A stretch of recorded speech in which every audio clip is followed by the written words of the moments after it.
Tonight, I'd like to continue with a discussion of the next section of the Satipatthana Sutta.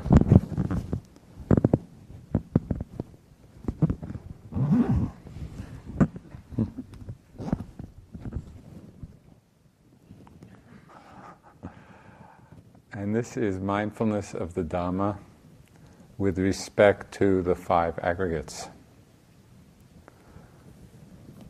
And the Buddha uses this contemplation of the aggregates, or in Pali it's called khandha, in Sanskrit skandha, to analyze our subjective experience.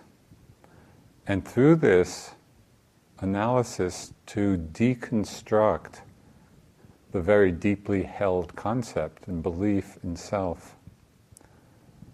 There are many instances when we read the suttas, the discourses, where people would hear these teachings on the aggregates and they'd become fully enlightened.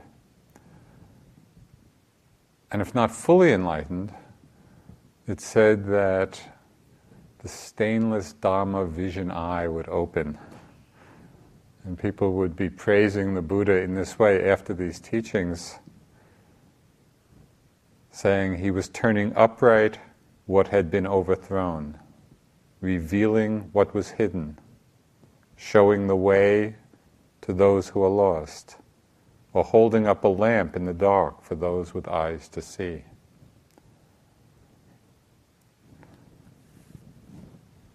Sometimes at first reading or hearing about the five aggregates, this teaching, it might seem dry or some kind of philosophical analysis.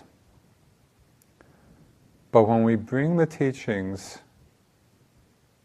directly to our experience, when we apply them in our experience, they lead us to a profound investigation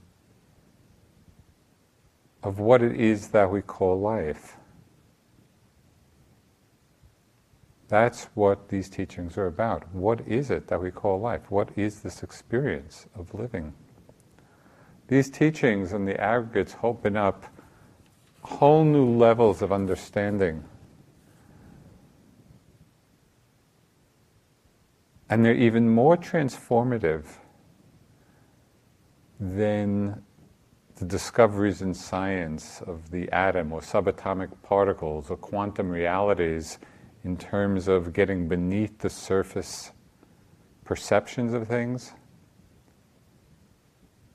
Because these teachings on the aggregates point us to the direct realities underlying the surface appearance of being, the surface appearance of self. So from the Satipatthana Sutta, what are the instructions? The Buddha says, again, bhikkhus, in regard to dhammas, one abides contemplating dhammas in terms of the five aggregates of clinging. And how does one, in regard to dhammas, abide contemplating dhammas in terms of the five aggregates of clinging? Here one knows, such is material form, such its arising, such its passing away. Such is feeling, such its arising, its passing away. Such is perception, such its arising, such its passing away. Such are volitions, such their arising, such their passing away. And such is consciousness, such its arising, such its passing away. So the Buddha is outlining each of the five aggregates, what each of them are, and then suggesting that not only do we recognize it, but we observe their impermanent nature. We observe how they come into being, how they pass away. So before going into a discussion of each one specifically, just a few general comments on this particular teaching. First, what does the Buddha mean by the term khandha? It's usually translated in English as aggregate.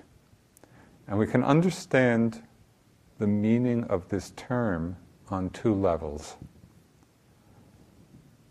Most generally, khanda or aggregate means a collection of things, or a heap of things, a grouping of things, and includes everything that is in the group,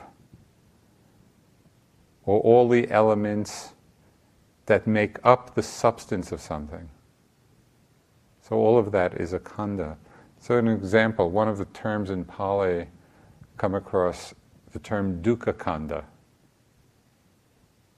So what this means is all that is included, the khanda is all that is included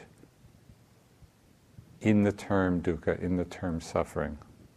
All that goes in to make up dukkha. So this is what khanda or aggregate means generally. The second level, and this is more specific, it refers to the elements, the specific elements or substratum of existence which give rise to the appearance of various forms of life. So it's all the elements which give rise to the appearance of self. And this is an example from one of the texts. It says, just as the word chariot is used to designate the coexistence and arrangement of certain parts, just so, when the khandhas or aggregates are there occurs the concept of being. Just as the concept of chariot or car, to update it a bit, is used to designate the coexistence and arrangement of certain parts.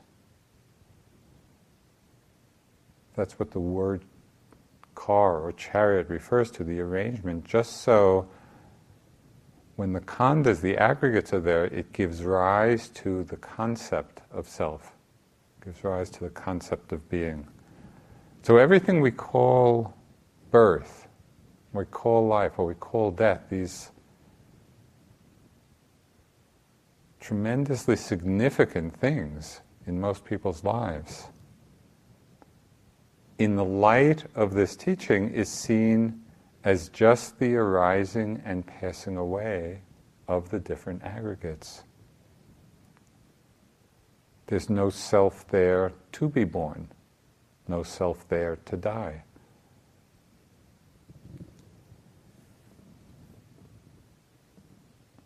Now, in the Satipatthana Sutta, and also in many other discourses,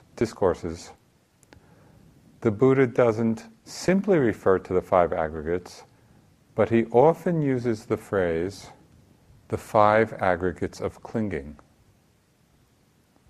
So that's a phrase that we find many, many times in the suttas. So what does this mean, the five aggregates of clinging? It refers to the tendency or the conditionings in the mind to identify with, to desire, to cling to the aggregates. When we examine our experience carefully, we see that there's this attachment, a desire or clinging to each of these aggregates singly and to the aggregates collectively. And the Buddha is saying that it's this clinging to the aggregates which is the cause of suffering.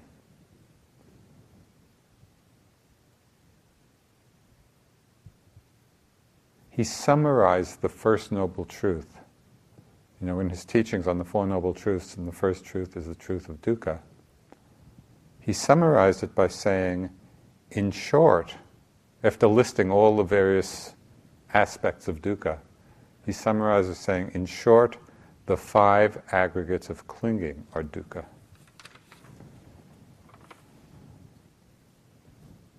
So if this is the case, if the essence of all the suffering in our lives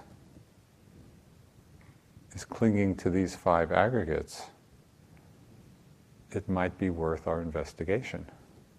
To see, okay, well, what is this? What are they? And how do we cling to them? So this is not a superficial teaching. This gets to the heart of how the concept of self is created.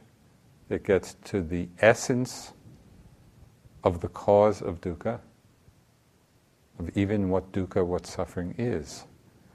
These 5 aggregates of clinging. So the teaching begins with what is most obvious and most tangible. So the first aggregate is in Pali called rupa, and it's often translated as material form or materiality.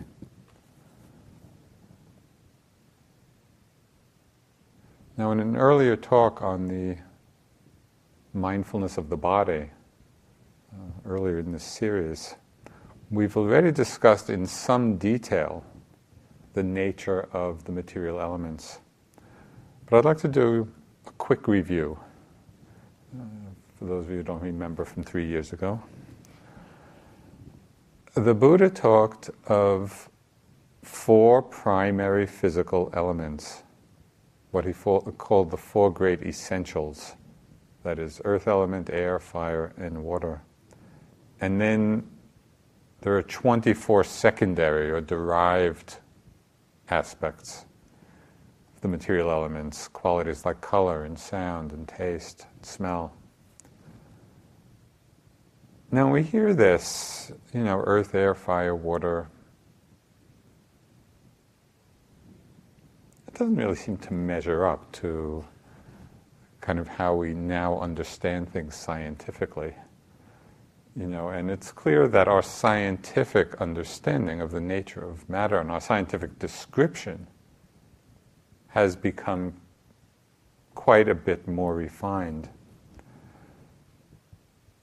But there's something about this framework that is still tremendously helpful for us, because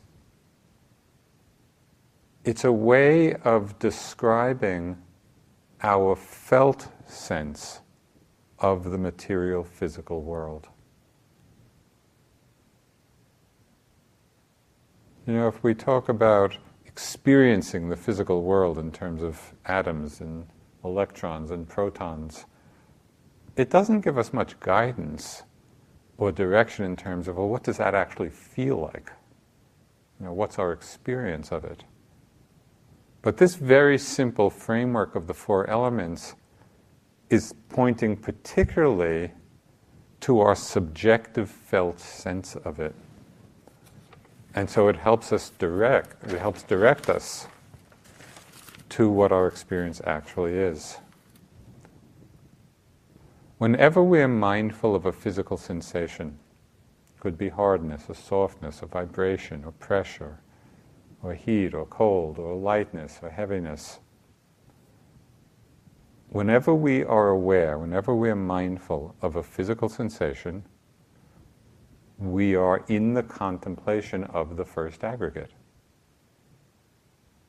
We're fulfilling this instruction of the teachings.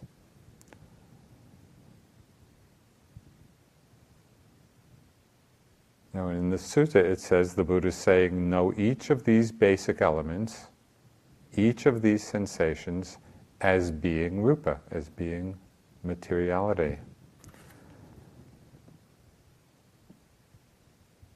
This is a much more profound instruction than it might appear to be. Because when we're contemplating this aggregate of rupa, the physical elements, it leads us from the level of concept to the level of direct experience.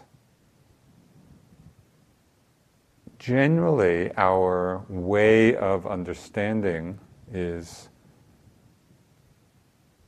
my back hurts, my head hurts, my leg hurts, I have a pain in my knee. But back and head and knee, those are all concepts. There's no sensation which is called back. There's no sensation called me. We don't actually experience back. That is a concept which we've created. By following this instruction in the contemplation of the aggregates, of rupa, of the elements, the Buddha is leading us from this world of concept to the level of direct perception of what actually is going on for us. And on this level of direct perception, we can then take the next step in the instruction where he says, here one knows such is material form, such is its arising, such is its passing away. One of the most deluding aspects about concepts, and this is a world, mostly we live in the world of concepts, and one of the most deluding aspects of this is that the concepts themselves don't change. We use the same word, head, or body, or arm, or leg, or foot. Same word yesterday, same word today, same word tomorrow. And it reinforces this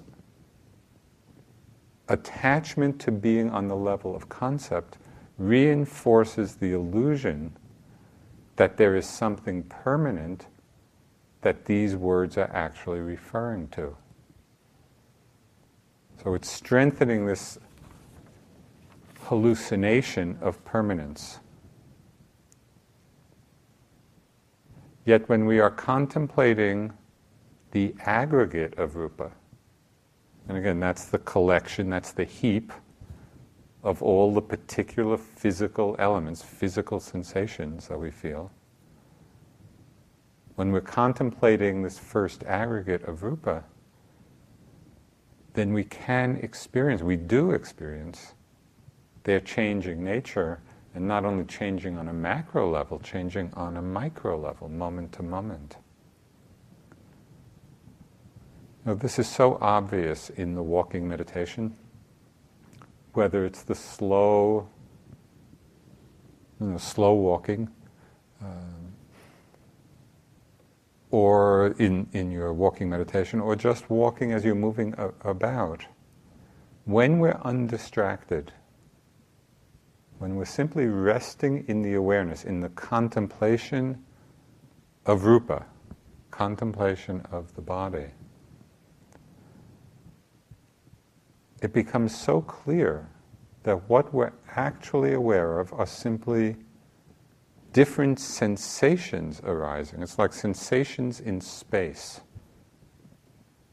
That's all that's there in our experience. It's a pressure being known, or a slightness being known, or a movement being known.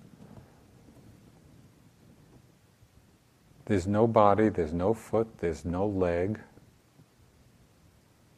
because we've dropped from the level of concept into the direct awareness of what's actually there. We see that there's nothing solid or permanent at all. And sometimes, this is particularly striking to me, even as I'm just moving about in my daily life, and being mindful in this way. It's like just walking around with this felt sense of all that's there is this flow of changing sensations. It's like Casper the Ghost or something. There's no one there. There's nothing solid there. So this is what becomes possible. This perception becomes possible, this understanding, as we are actually contemplating this first aggregate.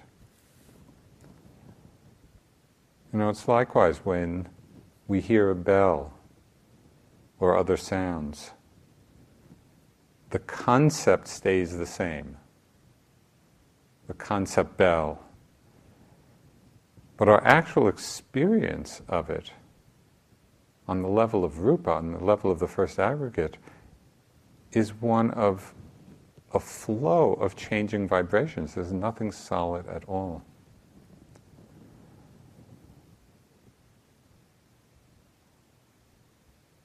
So this is not insignificant. This contemplation of rupa brings us in a very effective way, in a simple way, an accessible way, from the level of concept, seeing the world through the veil of concept, into the realm of direct experience of changing elements. So this becomes more and more vivid as we become less and less distracted. So as we stabilize our attention and mindfulness on this very first tangible aspect of experience, the aspect of material form, it leads quite naturally into the contemplation of the second aggregate, which is that of feeling, or in Pali, Vedana.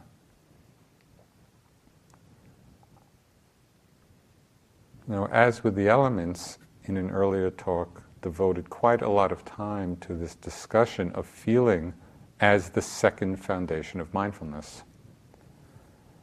But tonight I want to look at just the key role that this aggregate of feeling plays in the journey of our awakening. Because the Buddha singled it out. He singled out feeling because it plays such an important role. And as you know, in the Buddhist context, the word feeling does not mean emotion. That's not what we're referring to. In the Buddhist context, Vedana, translated as feeling, refers to the quality of an experience being pleasant, unpleasant, or neutral.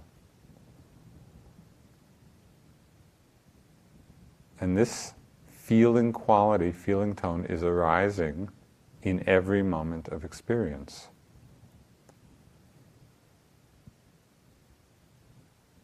So feeling has the function of sensing what we could call the taste of the experience. It's like savoring the taste in the sense of hear a sound, we experience it as being pleasant or unpleasant, neutral. Feel a physical sensation, pleasant, unpleasant, neutral. Feel a mind state. We feel it as pleasant, unpleasant, or neutral. Now this feeling tone, pleasant, unpleasant, neutral, which is going on moment after moment, is so important because it is the conditioning factor of our reactions. The Buddha is so precise in his understanding and analysis of what's driving our lives, and that's what's so fantastic about the teachings. You know, he's pointing us so directly and so precisely to just how things are unfolding. So we can see with this feeling tone, this second aggregate, something pleasant is a pleasant feeling. We like it. We want it to continue. We want to hold on. So that conditions desire, conditions craving, it conditions grasping. Something unpleasant, an unpleasant feeling, we don't like it, we don't want it. We try to push it away, we want to have it end. So it conditions aversion, anger, fear, irritation.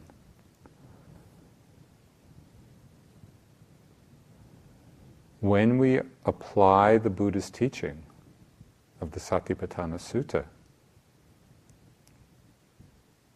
we are practicing, one knows such is feelings, such it's arising, such it's passing away.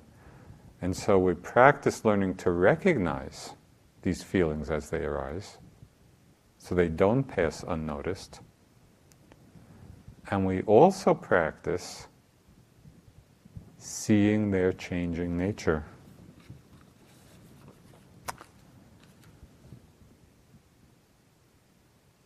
Again, this has tremendous ramifications for us.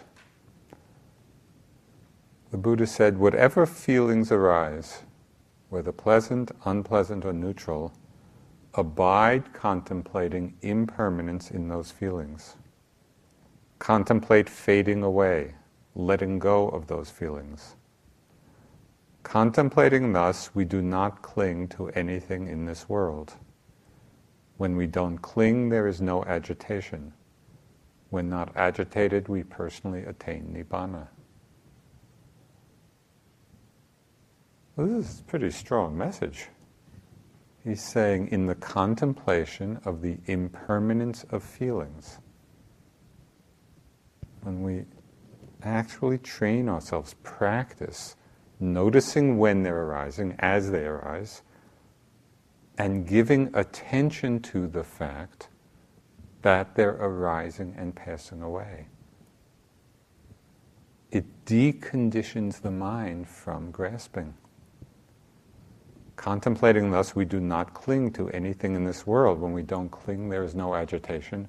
When there is no agitation, we personally attain Nibbana.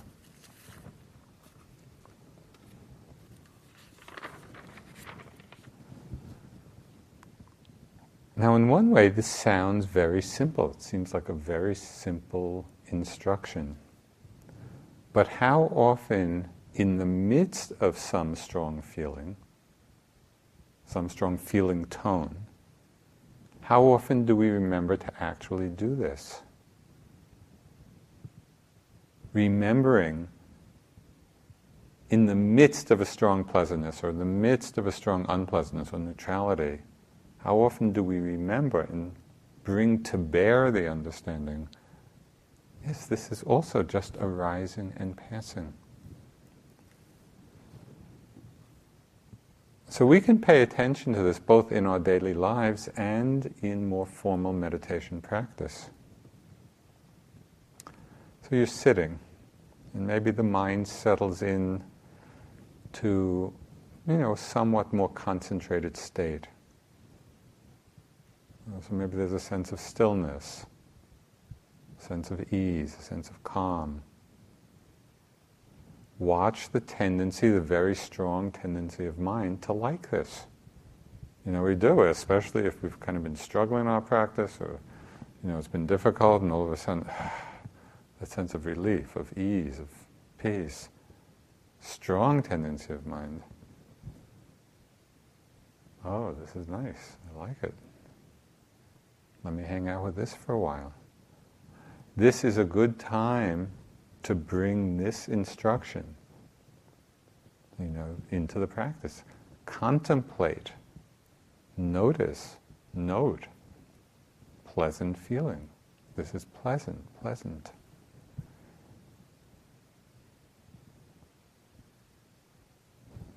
There's a further aspect to this, because sometimes we can note, we may have enough mindfulness to really note pleasant, so we're on top of it in that way.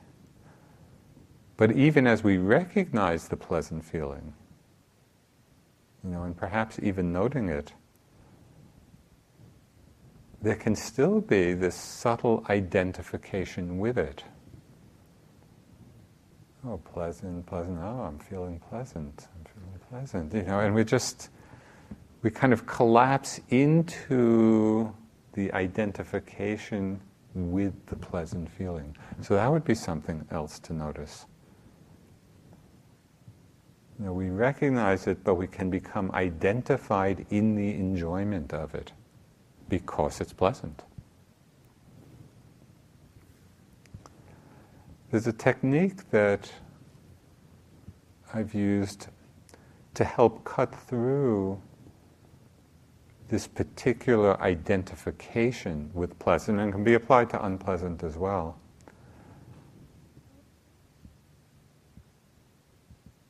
And it's by using a more comprehensive note of what's happening. So I'll give you an example. At one point, this was now quite a few years ago, but it's very vivid in my mind. I was going through one phase in my practice where there were a lot of sexual fantasies coming up, and they were very pleasant. I would be sitting, and these fantasies would come, and it's imagery and it's kind of a nice feeling in the body. So quite a while I was just getting lost in them and enjoying them, and then sometime later waking up. But then, after a while, no, come on, you're supposed to be practicing.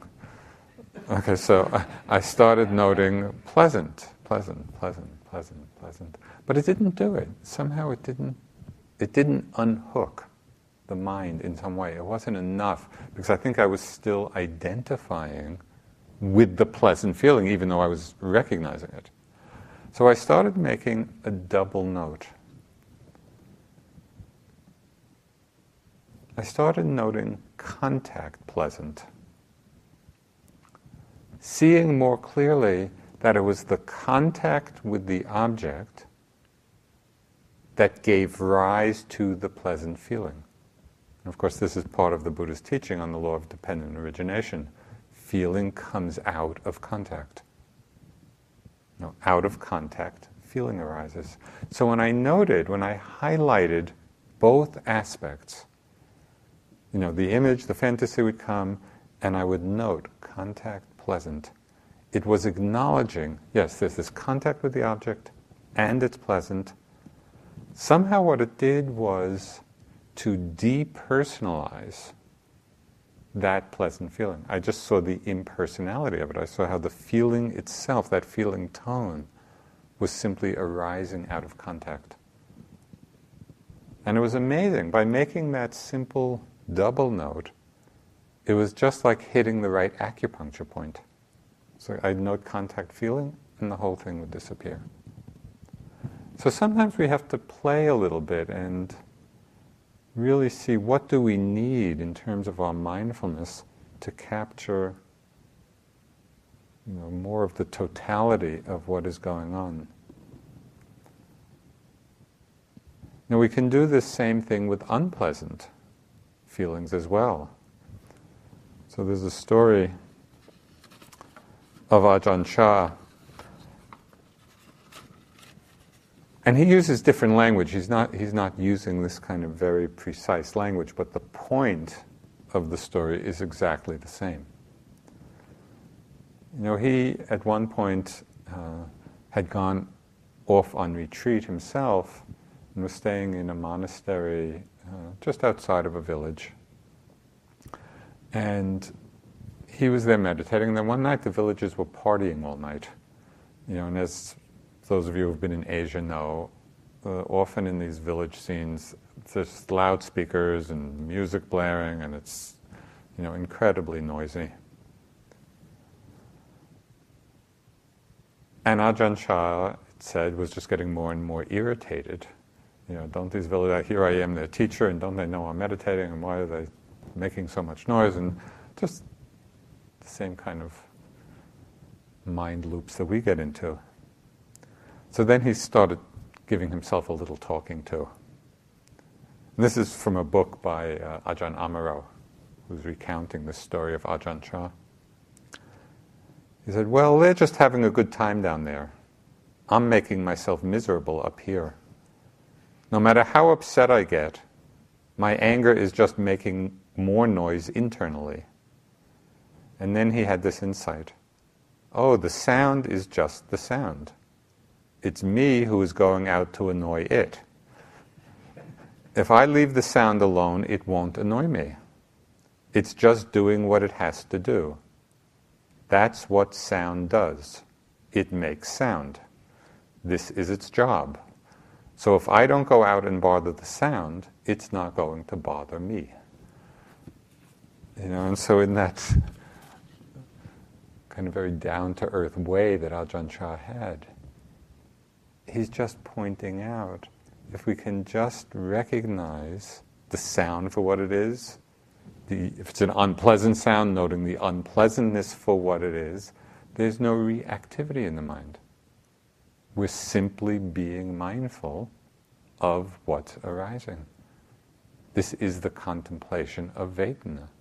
This is the second of the aggregates.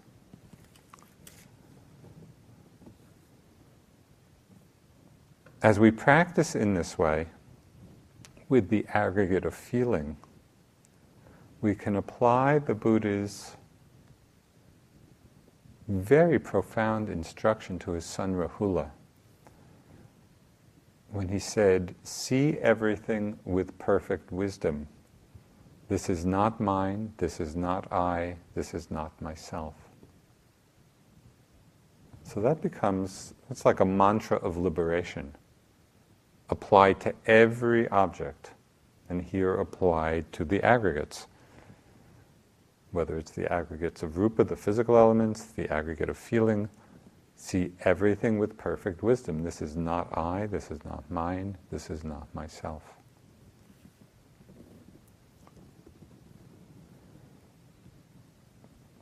The purpose of these instructions, and the Buddha gave this teaching on Satipatthana.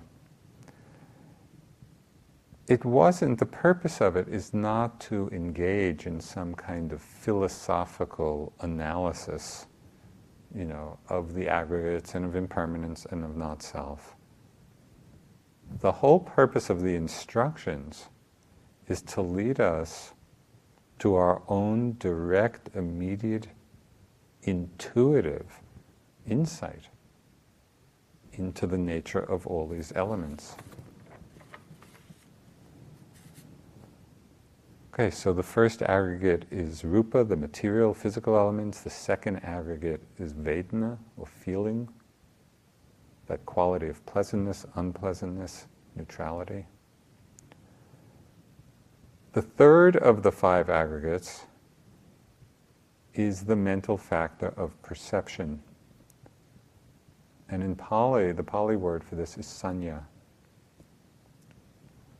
And sanya, perception, like feeling, is singled out. The Buddha is singling these factors out of all the other mental factors, feeling and perception, because of the very unique role they play in the process of our conditioning. So he's highlighting these particular mental factors for our contemplation. And just like feeling, perception also is conditioned or arises out of contact. This contact with an object, a sight, a sound, a smell, a taste, a sensation, a thought, an image. This contact with an object, and out of that contact automatically arise feeling and perception. So the function of perception, how we're using this term, is to recognize, name, and then remember each arising object. So, for example, we hear a sound. The sound wave itself is rupa. That's just the airwaves. Those are the physical elements. We feel it as being pleasant or unpleasant. That's vedana. Perception is what picks out the distinguishing marks of that sound. So we recognize, oh, that's a bird, that's a car. Or even to recognize that this is hearing as opposed to seeing or tasting. All of that is the function of sanya, or perception. So it picks out the distinguishing marks. It remembers, it names it to a concept, bird or car or whatever it is. It remembers that concept, it stores it in memory for the next time we hear that sound. So perception has a very critical function in how we operate in the world. It's what recognizes things. Now, when perception is balanced with mindfulness, when this factor of recognition is balanced with mindfulness, it's like putting a frame around a picture in order to see the picture more clearly. Now, that's why we frame a picture. It highlights, it focuses our attention for the purpose of seeing the picture. It's not for the purpose, particularly, of seeing the frame.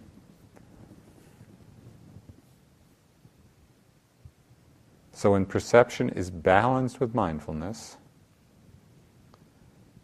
the surface recognition of the perception frames the object for a deeper and more careful observation through mindfulness. So we might call a particular sound bird, or even name it hearing, which is perception. And then through mindfulness we open to the direct, deeper experience of that sound. So here we begin to understand the function of mental noting. Mental noting is actually a function of perception. It's not a function of mindfulness. When we note something, hearing, thinking, seeing, heaviness, lightness, all of that is perception. We're recognizing the experience, but then we're using the perception to focus on mindfulness. And that's why it's said in the Abhidhamma that perception is one of the proximate causes for mindfulness to arise. Right? So we're using this function of the mind, this function of recognition. We use it in the service of a deeper observation.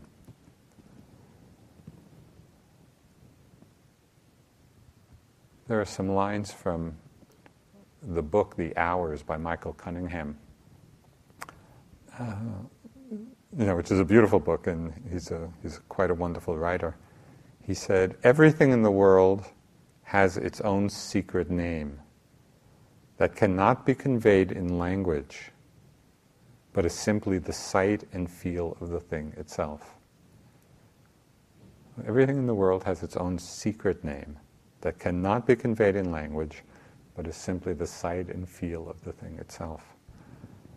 And when I read that, it just reminded me of this move from perception, from recognition, from word, from concept, into the sight and feel of the experience itself, into the direct experience through mindfulness.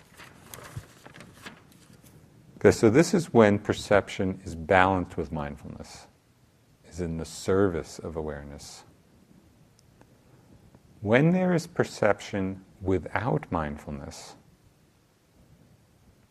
which for most people is the usual way of being in the world. So this is a powerful conditioning. To be in the world, to be in our experience, operating through the level of perception, the function of perception, that is recognition, naming, remembering, but without that deeper attention, when that's what's going on, then we simply know and remember the surface appearance of things. We give a name or a concept to what arises, and then our experience often becomes limited by that very concept. When perception is strong, and we're not being mindful, it's very difficult to stay open, to see in a new way, in a different way, because we become limited by our preconceptions. So this is an extremely important level shift that needs to happen in meditation. Just one story which I've mentioned often on different retreats, but it's such a classic example of how we can limit ourselves through concepts. The son of a friend of mine was young, like in second grade or third grade, first grade, and the teacher asked the class, what color are apples? And most of the kids said red or green, some said, golden. But this friend, this son of a friend said white. And The teacher said, no, apples are not white. They're red, they're green, they're not white. There are no white apples. But this kid was very insistent. No, they are white. And the teacher said, no. And they went back and forth. Finally, out of this tremendous frustration, the kid said to the teacher, what color is the apple when you cut it open? Oh, it's white. See, he was just holding the view of an apple in a not conventional way when you ask the question, what color is an apple? But for people with just this strong preconception, it precluded just another perspective, another way of understanding things. And this is what we do so often in our lives.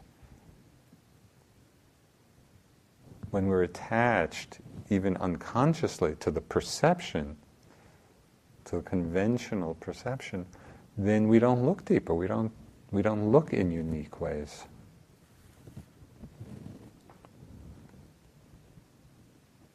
We can also see how our perceptions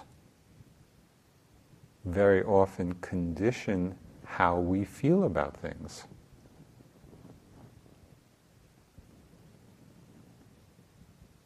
And many times, of course, our perceptions aren't even accurate.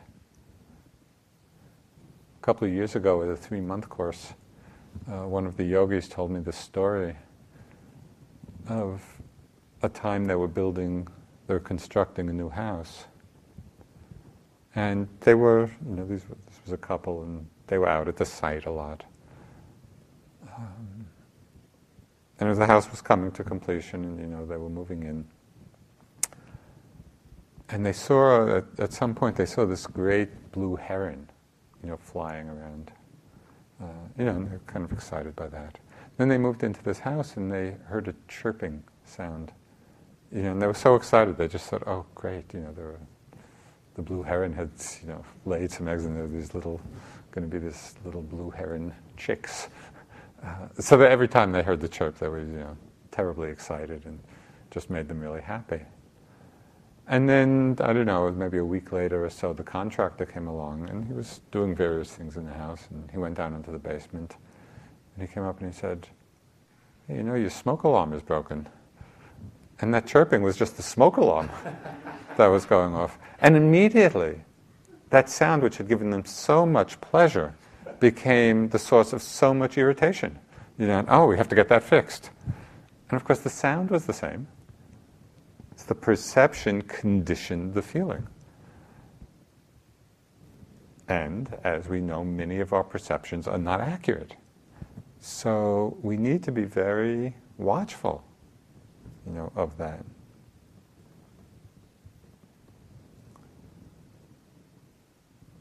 When we don't observe things carefully,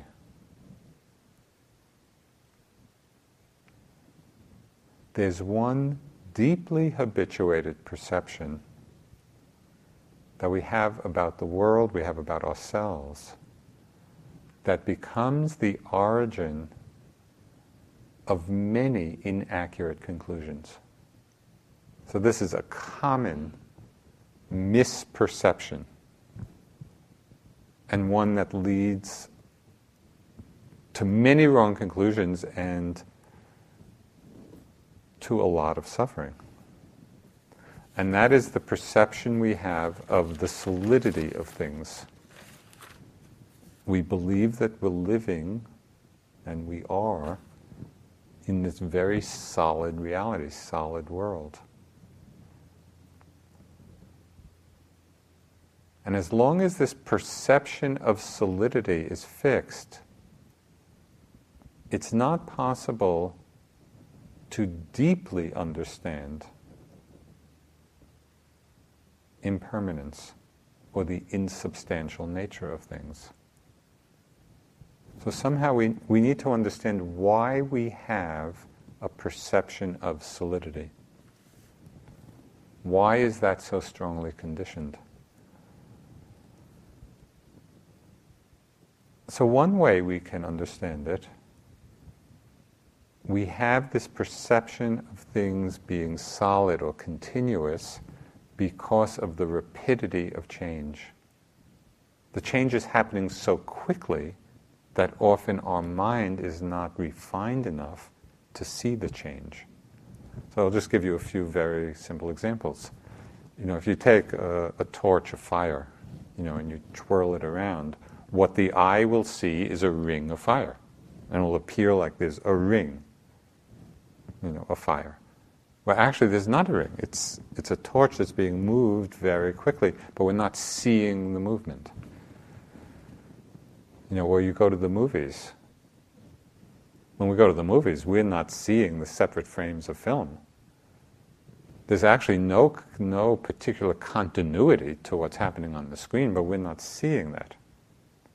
We're seeing a continuous flow, and if we would make it 3D, it's as if there's solid beings there. But actually, it's just separate frames of film moving very quickly. Or electricity. Do we see the current of electrons? No. We see the continuity, or continuity, solidity, of the appearance.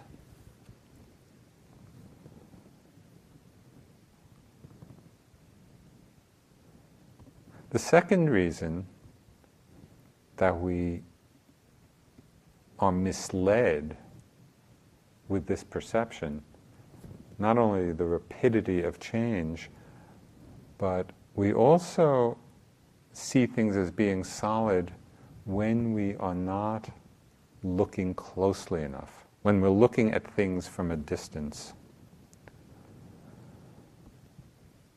When we see things from a distance, we're not perceiving the composite nature of the phenomena. So just as an example, in the daytime especially, when you look out, maybe you look out in the distance and you see the woods, or a distant hill. And from a distance, all we might see is some mass of color. And then we come closer and we begin to see, oh, it's not just one mass of color. It's a lot of different trees. And then we look even a little closer than that. And a tree is not actually a tree. There's the bark, and there's the leaves, and there's the roots. And then you look even closer at that, and bark and trees and roots disappear into smaller and smaller elements until there's nothing solid left there at all. And it all comes about through an increasingly refined attention. That's how we break through the illusion of solidity. This is precisely what is happening in our meditation practice. We are refining our rate of perception, so we're seeing the rising and passing away of things many more times a moment than usual. So we see impermanence in that way, and we begin to look very closely at experience, so we see its composite nature.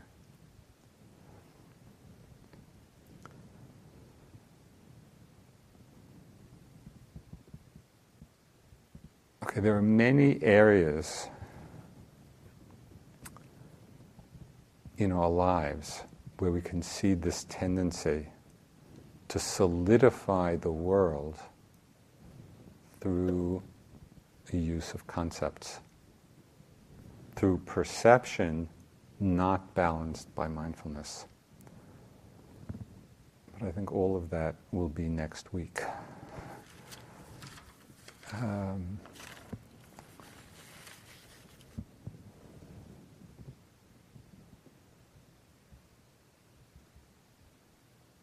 Just to say, kind of as a preview, that this factor of perception, this aggregate of perception, plays a critical role in the creation of the concept of self. And when it's not balanced with mindfulness, then we get caught by this concept, we get imprisoned by this concept, and then our lives are simply the acting out of this view of self, this idea of self.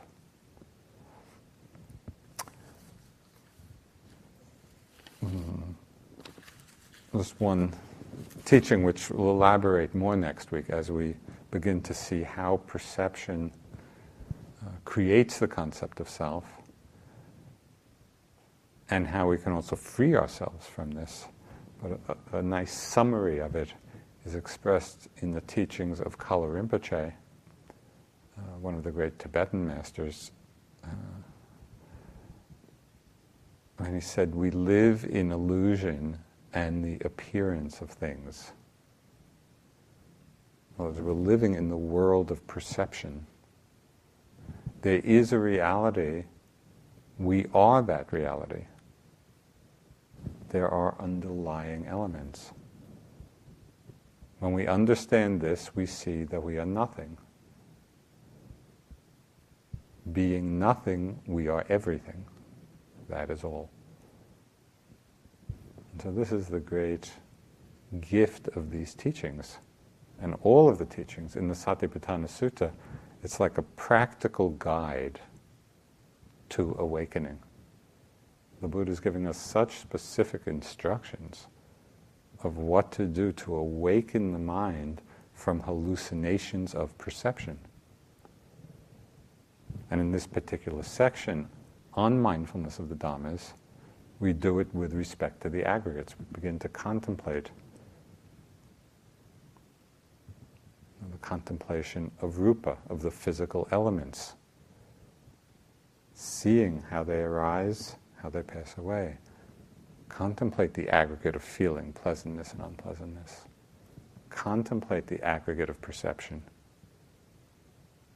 Seeing how our recognition and concepts can either lead us into the prison of concept or can frame the experience for a closer look, closer observation through mindfulness. This is the gift of the teachings. Let's sit for a few minutes.